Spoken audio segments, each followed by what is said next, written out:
welcome to Club Coaching this wonderful Monday morning up here in the northeast part of the United States. I wanted to definitely wish everyone a great weekend. I hope that everyone had a fantastic time, and for those who are celebrating their holidays during the weekend, that you had an awesome time as well. And for today, the topic of discussion is going to be on mindset. And for mindset, it's such an important part of our business. You know, this morning I got up early, and you know, it looks really dark outside, and I'm wondering, why is it so dark outside? Oh boy, don't tell me it's going to rain. And you know, there's clouds all over, and for some folks that can be a challenge. You know, it's cloudy and it's muggy outside, and you don't feel all excited, and you feel like, you know, maybe this is just a day for me to take off, or possibility is, you know, I got up this morning, and I normally my routine is I'm gonna go work out. You know, I'll make breakfast for the family, and I'll make breakfast for myself and my wife, everybody, and then from there I take the kids to school, and once I drop them off, I head on into the gym so I get my 45 1 hour workout. But that didn't happen this morning. And the reason it didn't happen for me was like, okay, my clothes, I didn't get to do laundry this weekend, right? I mean, let's keep it real. Let's just be real. This is what happens in real life. You know, so my gym clothes are all dirty, and you know, and you're like, okay, what happened? I don't have any socks. Okay, so I got to wear my socks from yesterday because now I got to make sure I get laundry done. I mean, things like this can happen when you're busy, when you're not even thinking about just life in general. You're just focused on making things happen in your career, making things happen in your job, and if we're not careful, you know, our mindset, if it's not in the right place, can really take us for a loop. So the question is, oh, will I go to the gym today? Absolutely, because my mindset is that I'm going to be excellent when it comes to my physical conditioning. You know, for many of us, whatever it is that we have on task for today, if our mindset is not in the right place, then we just give up. We just say forget it. But if you don't have a goal in mind, then it's so easy for us to do that. I had a chance before the call to watch a segment on Linda Ronstadt. And if you're not aware, Linda Ronstadt, she's an incredible singer, has been in the business of music actually for probably about 20, 30 years. I mean, she's basically one of the greatest artists out there. And at this point, the news has put out there that she has Parkinson's disease, so she can no longer sing. And they had an interview with her on Channel 7 this morning. I think it's Good Morning America is the show. And they were asking her, how do you feel about the Parkinson's? You're coming out, you're telling everyone about this. You know, you can no longer sing anymore. And just to kind of give you a background on her real quick before I get too far into the story, you know, I'm reading this from Wikipedia. She's earned 11 Grammy Awards, 2 Academy of Country Music Awards, an Emmy Award, an Alma Award, and she's received numerous United States and internationally certified gold, platinum, and multi-platinum albums. She's also earned nominations for a Tony Award and a Golden Globe Award. In total, she has released over 30 albums, 15 compilations of greatest hits albums. Ronstadt charted 38 Billboard Hot 100 singles, with 21 reaching the top 40, 10 in the top 10, 3 at number 2, which is You're No Good, for those who remember that song.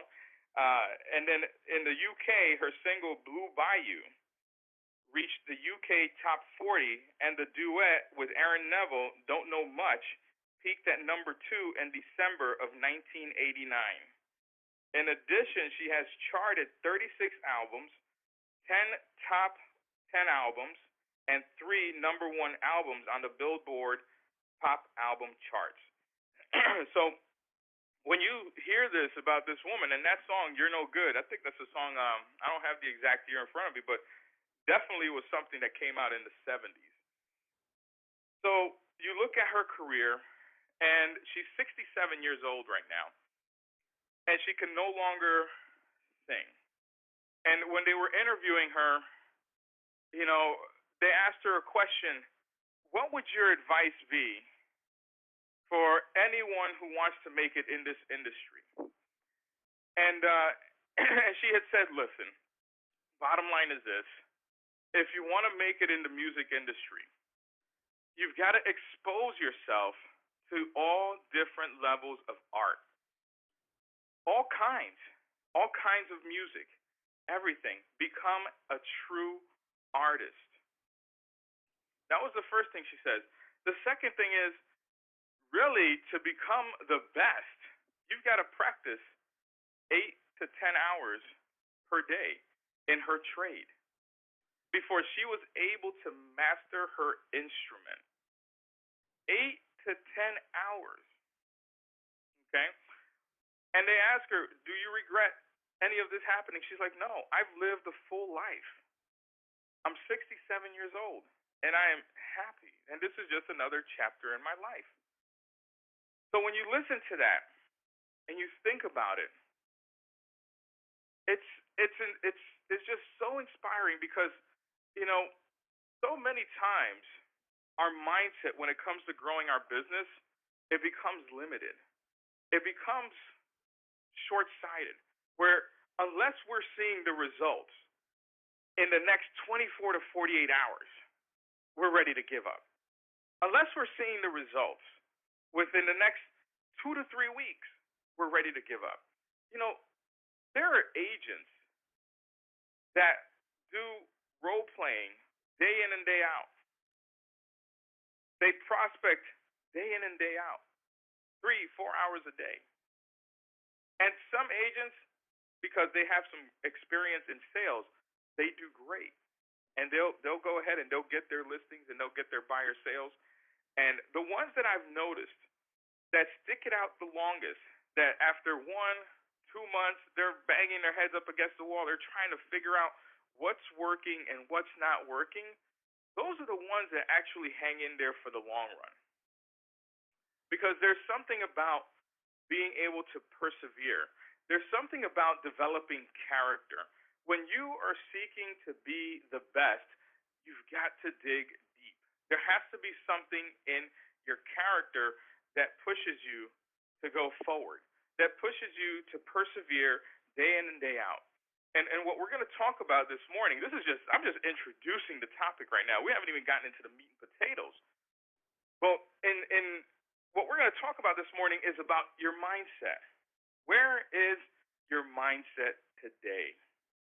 You know, a few weeks ago, for the last actually 2 or 3 weeks, we've been talking about numbers. We've been talking about goals. We've been talking about what are we going to do in the fourth quarter of 2013 to make next year awesome, to make it the best year you have ever had in your career in real estate. But we're in 2013 and we're already talking about next year because our mindset has to be prepared for what we're going to come up against. Our business plan has got to support us for what we're going to approach in the next 2 to 3 months. So this way, 2014, we hit the ground running. So the first point that I want to share with you when it comes to mindset is, here's a quote from Earl Nightingale. And if you have not read a book by Earl Nightingale, today, or at some point this week, pick up a book. The Strangest Secret is, I believe, one of the best books out there that so few people actually read. If anything, you could probably even go on YouTube and look up The Strangest Secret and actually listen to it. And it has him in front of a camera, and he's going through the entire audio. So it's really, really phenomenal. But his quote is, "We become what we think about most of the time." And if we're thinking about the plan that we have as the days and weeks progress, we keep those plans foremost in our minds, then we're setting ourselves up for positive results. Have a plan. Think about it. Dream about it. Talk about it with other people. What is your plan? Because as you continue to talk about those plans and those opportunities that you're going after, you're going to begin to notice how the doors will magically open in front of you. It's amazing how this happens. It's amazing how this works. And much of it is due to the reticular activation system.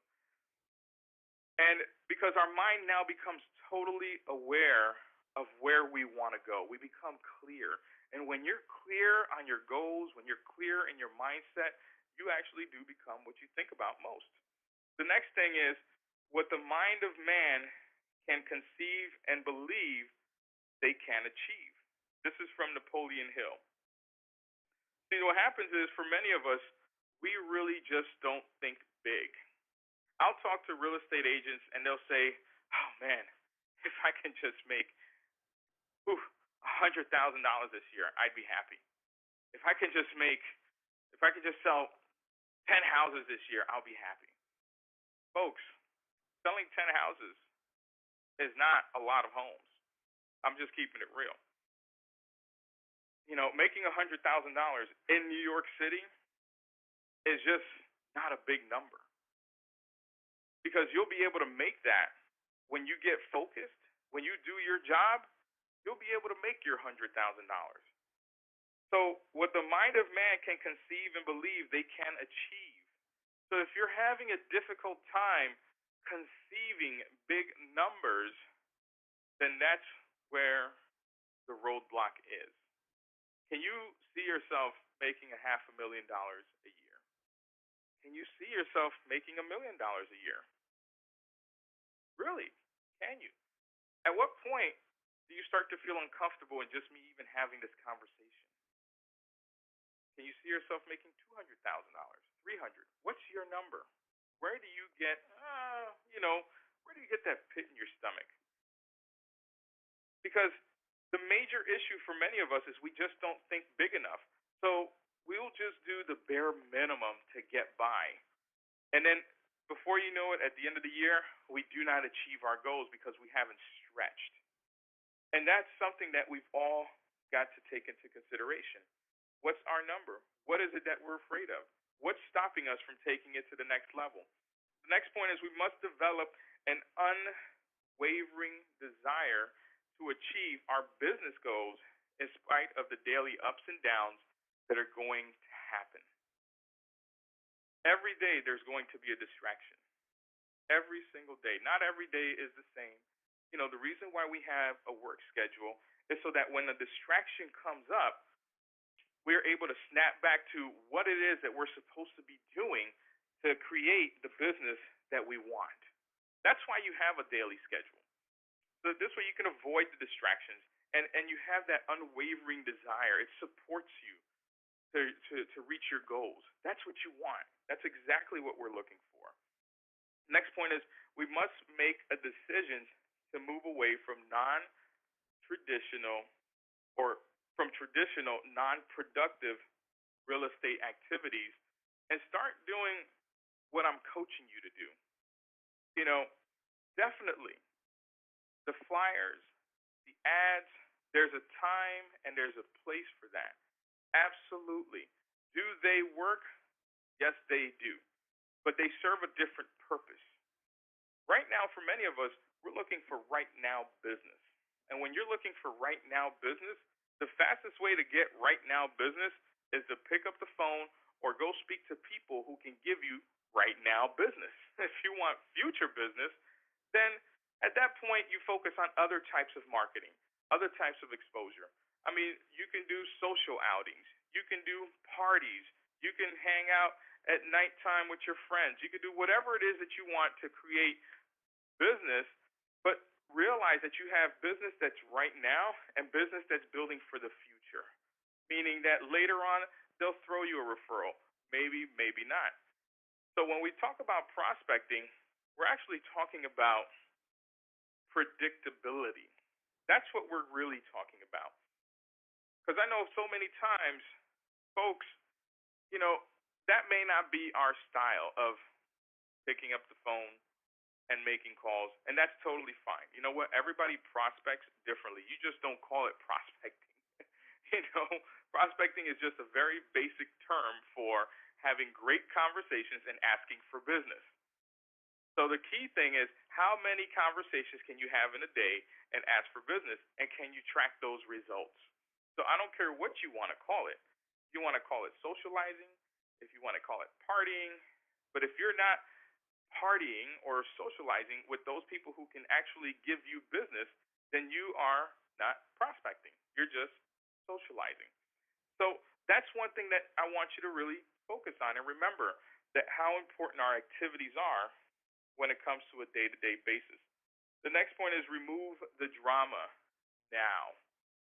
Any drama that's been going on in your life, whether it's in your office, whether it's with other agents, other brokers, your broker owner, your spouse, your children, whatever it might be, remove the drama. And I'm not telling people, hey, go get a divorce. That's not what I'm saying. I'm not telling people, well, maybe for some people, I don't know. That's not a conversation that we're having today. That's not what I do. But right now, you've got to look at what is creating drama in your life. And if there's something that is distracting you, that is just killing your energy, catch it right now and eliminate it. Figure out what it is. So if it's at home, then you know what? Then maybe you don't need to work from home. Maybe you need to work somewhere else, outside of the office. So this way, when you get home, whatever it is you've got to take care of your family life, make sure it's taken care of. Be responsible at home. Be responsible with your wife. Be responsible with your children or your husband, whatever the case may be. Be responsible. But if you have business colleagues that are creating drama in your office or anywhere else, eliminate it. Because right now our goal is to achieve that which what we want the most. So whatever it is that we want, we're focused on, we can't deal with the drama. So eliminate it. It ruins your emotions and it costs you time and it costs you money. The next thing is we must make the decision that we're willing to be coached 100% in this business. Folks, when we have our coaching calls, it's not about really my opinion versus yours. It's really what's working and what doesn't work. You see, when you have a coach, whether it's me or anyone else out there, whoever it is as a coach, our job is to support you in eliminating obstacles and creating new opportunities and possibilities that otherwise you wouldn't have come up with on your own. That's what coaching is. That's really what it is. I mean, if you watch football, you don't see the coach, you know, out there on the field, even though I'm out on the field many times. But you don't see the coach out there on the field knowing every single pain and hit. No, he's basically his experience is what has been developed from working with several players and winning games over and over and over again. And then from there, the coach is able to see what's missing, what's working, and what's not working. It's having that third perspective, that third person perspective. Sometimes when you see from the outside, you see things a lot clearer than when you're actually involved in it. And that's really what coaching is. Whether it's in real estate, sales, life coaching, it's there to support you so that you can develop the skills. So the question for you is, are you a coachable person? And if you feel like you're not really coachable, why? What is it in our ego or in your ego that's keeping you from really following the direction, from really following the instructions that will lead you to success, from humbling out and asking questions, just learning, and just saying, you know what? Hey, there's always room for growth. There's always room for opportunity. What is it that could be stopping you in that area? the next thing I want to look at is our personal business environment, our personal and our business environments. Because if we have disorganization in our personal life, then our business is going to be that way. It's going to be disorganized. It's going to be drama. It's going to be difficult. So look at your personal life and look at your business environment. Does it support your goals? Does it support who you are looking to become? Does it support the goals of how much income you want to earn? How many transactions do you want to earn? I've been in offices where you walk in and the environment is just depressing. The minute you walk in, the office is dirty. I mean, they have a carpet where the carpet hasn't been cleaned or washed in God knows how many years. I mean, it's like, Lord, you know, I've seen some real estate offices that are like really down in the dumps, and then I've seen some real estate offices that are awesome, fantastic. That's where you want to be. Take a look right now where you're working, your environment. Is it an environment that's supporting your goals? Is it supporting your mindset? We've got a couple more things to go over, but one of the big things that I want us to really think about over the next few days is we want to become like the people that we associate with. Okay? And the question is, are the people around you contributing to or taking away from our power to succeed in real estate? And this is an important question because for many of us, when we choose the career of real estate or to become entrepreneurs, we're not going to have the same batch of friends that we may have had for several years. And I'm not saying that you disconnect from folks, but just realize that your relationships are going to change. That your relationships, in many ways, are going to have to change. Because if you want to grow mentally, emotionally, and even just with your knowledge of the business, you want to begin associating with people that can support you in getting there. So that may mean extra time with them versus with the folks that really are just not supporting you in that area. And it can be hard to swallow for some folks, but just be aware of who you're associating yourself with because it's important. It's really, really important to take this into consideration. And as we wrap up, there's a few things that I want us to cover right now. When it comes to your mindset, it's going to be important for us to really learn to think big. So a couple of things, here's a few things that will support you in thinking big. Number one, consider places that you'd like to go. Where would you like to go? Have you ever been overseas? Have you ever been anywhere outside of New York? If you haven't, well, guess what? It's time to start traveling. But where would you want to go? Would you want to go to Dubai? Would you want to go to Italy, to France? You know, for many of us who live out here in the Northeast, most of us have gone to the Caribbean God knows how many times. But if you haven't, then take a trip out there. Would you like to go to South America? Figure out what are the places you'd like to go. Write down, number two, the things that you'd like to do. You know, at the end of this month, I'm going to go fly a plane, taking flying lessons. Hey, I want to do that. It's whatever. It's something different. My next stop is going to be skydiving. Okay, hopefully I'm pretty sure I'll make it through, but but I want to do something crazy. I want to do something wild, something I've never done before. You know, think about the things that you'd like to do. Think about the things that you'd like to have. The third thing. What is it that you want to have? You want to have a bigger house? You want to own a house if you're not owning right now? You want to have a better car? You want to have nicer clothes? And this isn't about materialism. For some folks, it's just, hey, look, you get to have things too. You get to enjoy life. So what are the things that you'd like to really have? Would you like to have for women, it could be a new handbag. For men, it could be a new watch, a new pair of shoes, whatever. What is it that you would like to have? It may sound materialistic, but it doesn't have to be. So think about those things in terms of thinking big. The other thing, too, is we've got to really expand our mindset. And These simple steps can support you in expanding your mindset. Begin reading more books that are inspirational.